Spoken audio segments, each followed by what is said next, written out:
அதேமாதிரி தேங்காய் எண்ணெய், பியூர் தேங்காய் எண்ணெயை வந்தவங்களும் சரி, வராதவங்க வீட்டில் இருக்கவங்களும் சரி, அவங்கெல்லாம் தொப்புளில் வந்து எண்ணெய் வச்சுட்டு வந்தாலே போதுமான விஷயம்தான். எண்ணெய், தேங்காய் எண்ணெய் வச்சாலே போதும்.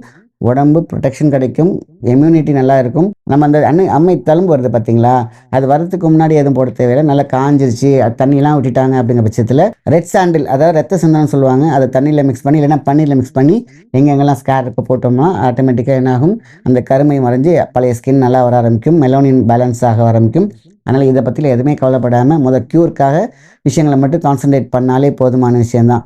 சரி, இதெல்லாம் தாண்டி நம்ம உடம்புல இருக்கக்கூடிய ஏன் இது அம்மை உங்களுக்கு வந்து வீட்டுக்கு வந்துருச்சு, அதை வந்துச்சுனாக்கா அது எப்படி க்யூர் பண்ணுறதெல்லாம் நம்ம பார்த்தோம். வருமுன் காப்பதற்கும் சொல்லியிருக்கோம்.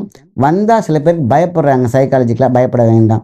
அதை நம்ம வந்து ஐயோ இது வந்துருச்சே, இது உயிருக்கு ஆபத்து வந்துடுமோ, 100% கிடையாது. அம்மை வந்த பிறகு உங்களுடைய டோட்டல் பயோ சிஸ்டமே மாறி போயிடும். உடம்புல இருக்கக்கூடிய இம்யூன் சிஸ்டம் சூப்பராக ஃபுல்லாக வந்துடும்.